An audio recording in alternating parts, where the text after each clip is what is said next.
Salut les amis, bienvenue donc dans Apéro Conversation. Je reprends aujourd'hui les petites capsules que je faisais avant. Il y a 2 semaines, j'en ai pas fait du tout. Et puis j'ai décidé de renouer avec l'exercice aujourd'hui et vous parler de deux petites choses. Ça va être très rapide aujourd'hui. La première des choses dont j'ai envie de parler, c'est de compléter le sujet du live de samedi dernier, où nous avons parlé de la Vierge Marie, où j'ai essayé de présenter toutes les formes de déesse mère ou toutes les formes de femmes célébrées dans différentes traditions à travers le monde, pour vous montrer la coïncidence entre les éléments et aussi pour expliquer pourquoi est-ce que, en vérité, il nous faut réunir la féminité dans la divinité. Alors, quand j'ai commencé à parler de la Vierge Marie, de ses rapports difficiles, disons le mot, avec Jésus, qu'il l'appelait pas mère, mais qu'il l'appelait femme, alors que nous, aujourd'hui, effectivement, l'Église nous enseigne, l'Église catholique en l'occurrence, nous enseigne à appeler Marie maman, alors que son fils n'a jamais prononcé le mot, et que j'ai commencé à expliquer cette relation difficile entre les deux. D'aucuns ont pu croire que il s'agissait d'une décision de ma part que j'essayais en fait de dénigrer Marie ou de ne pas lui donner sa place. Mais c'est absolument le contraire. Mais absolument le contraire. Ce que j'ai fait remarquer, c'est que moi déjà à la base, comme j'ai dit, je croyais plus à l'Immaculée Conception parce que pour moi, ce n'est pas un préalable à la force ou à la divinité même de Jésus. Parce que nous sommes tous des enfants de Dieu. Nous avons tous en nous quelque chose qui nous rattache à Dieu. Jésus lui-même a dit, vous êtes des dieux. Le psalmiste l'a dit, vous êtes des dieux. La Bible dit dans la Genèse, nous sommes créés à l'image et à la ressemblance de Dieu. Donc pour moi, même si Dieu veut se manifester de façon totale, complète dans un être humain, il n'a pas besoin de passer par, comment on appelle ça, par une grossesse miraculeuse ou exceptionnelle pour ce faire. Donc pour moi déjà, ça posait un problème et j'ai attiré votre attention là-dessus. Mais on continue d'avancer. Ce que j'ai voulu faire remarquer, c'est que Jésus n'avait pas de rapport particulier avec sa mère et que les seuls rapports particuliers qui ont été rapportés par l'histoire, c'est entre Jésus et Marie-Madeleine. Mais ces rapports ont été, disons, couverts de honte et accusés à tort, occultés même de l'histoire de Jésus, même si beaucoup d'éléments de référence nous reviennent encore pour nous dire et attester que si Jésus a existé, à cette époque-là, il n'aurait pas pu être célibataire et qu'en l'occurrence, Marie-Madeleine est sa compagne, la première personne à qui il parle lorsqu'il est ressuscité. Donc ce que j'ai voulu faire en fait, c'est de dire la féminité a sa place dans la divinité. Marie doit être considérée comme une déesse mère pour que Dieu, dans la conception que nous devrions en avoir, soit complet. Dieu n'est pas homme. L'anthropomorphisme masculin de Dieu a créé les excès de société que nous connaissons aujourd'hui. Donc la course à la compétitivité, les conflits ici et là pour posséder plus, gagner plus. Il y a ce côté féminin qui manque à notre conception de l'idéal. Et qu'est-ce qu'il y a de plus idéal que Dieu, que la divinité, ce concept, je dirais, cette idée en laquelle nous mettons toute notre foi, toute notre croyance. L'objectif de mon live de samedi dernier, qui parlait de Marie, Isis, etc., c'est de dire que Dieu doit être considéré à la fois comme homme et femme. Ça ne veut pas forcément dire que Marie ou la Vierge Marie ou même Marie-Madeleine doit être considérée comme une déesse à part, mais juste de considérer que la divinité est à la fois homme et femme dans une forme commune, dans un creuset commun.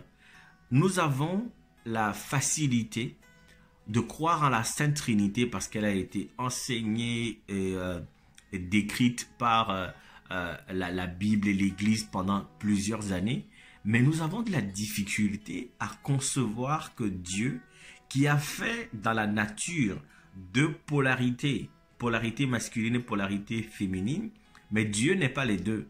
Mais on veut ajouter, mais on croit facilement à l'idée que Dieu est Père, Fils et Saint-Esprit, mais il n'y a personne, aucune création de Dieu qui soit dans ce triple concept d'existence. Par contre, l'unité entre le féminin et le masculin existe bel et bien, et cette unité est créatrice de vie. Donc, considérer que Dieu est trinitaire, qu'il existe dans soit pour les hindous dans l'idée de création, préservation et destruction, et que dans l'idée de la conception chrétienne de la chose, Dieu ait pu être Père, Fils et Saint-Esprit, mais réfuter l'idée que Dieu puisse être homme et femme à la fois, c'est d'une absurdité sans nom. Nous sommes créés par un homme et une femme. Nous venons de ce rapport-là entre le masculin et le féminin, et la nature choisit choisit ce que nous sommes. Et nous avons toujours chacun en nous une part de féminité pour les hommes, une part de masculinité chez les femmes. Donc ce que je veux dire véritablement, c'est que Marie doit être considérée comme cette entité-là, cette partie de la divinité qui la rend complète. Le fait de l'avoir écartée de la conception de la divinité a créé des excès dans nos sociétés, et ces excès-là doivent être corrigés. Le deuxième élément dont je veux parler, c'est rappeler l'épisode où Jésus étant allé chez Marie de Béthanie, et Marthe, sa sœur, était en cuisine, et Marie a versé un parfum très cher sur les pieds de Jésus et les a essuyés, et puis ça a embaumé. La même occasion a été racontée différemment dans un autre évangile où on dit une pécheresse est venue, elle a pleuré, ses larmes ont mouillé les pieds de Jésus, et les a essuyés avec ses pieds, et elle a versé du parfum dessus. Et en même temps, Jésus lui-même a lavé les pieds de ses disciples la veille de sa crucifixion. Je parle de ce sujet parce que une photo a circulé sur les réseaux sociaux où on a vu un père, un monsieur togolais, une autorité politique togolaise, qui lavait les pieds de sa fille. Et donc, c'est un rite, c'est un rituel. Ça pourrait avoir deux significations.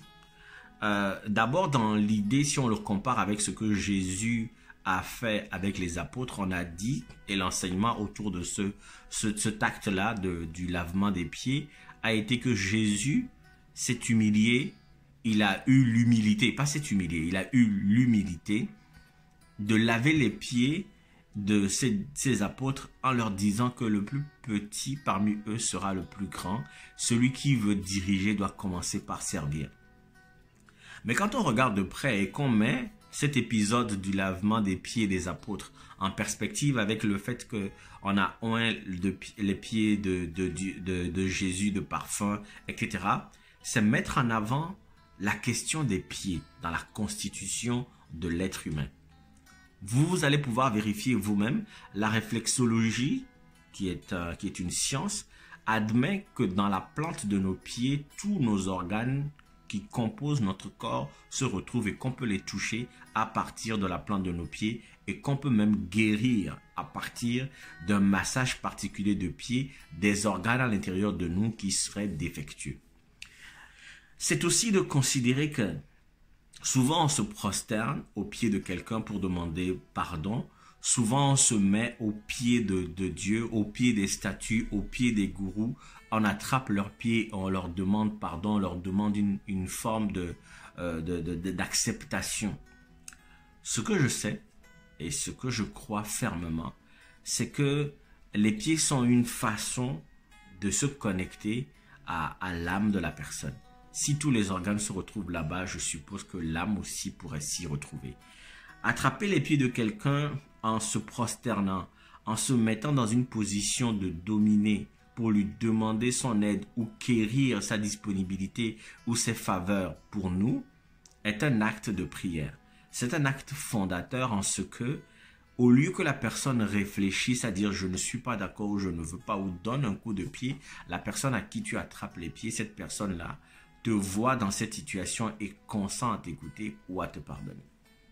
D'autre chose, c'est que les mains étant capables de bénédiction, parce qu'on parle d'imposer des mains, on parle de lever la main pour faire un miracle et tout ça, et puis on sait qu'on peut brasser beaucoup d'énergie avec nos mains, mais quand les mains d'un maître absolu comme Jésus-Christ l'aurait été vont attraper les pieds de ses apôtres, il peut directement communiquer avec leur âme et insuffler une bénédiction ou quoi que ce soit.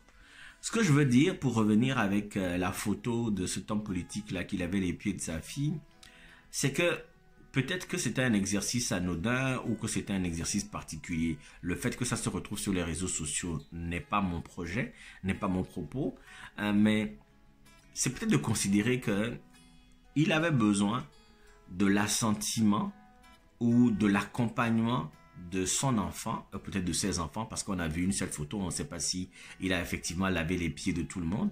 Donc il avait besoin de la disponibilité, de la bonne disponibilité de ses enfants par rapport à son parcours qu'il engageait, et que de toutes les façons, peut-être aussi qu'en tant qu'aspirant à la direction du pays, il a voulu montrer qu'il était capable de se mettre à la disposition au service des gens sur qui peut-être il avait une forme d'autorité.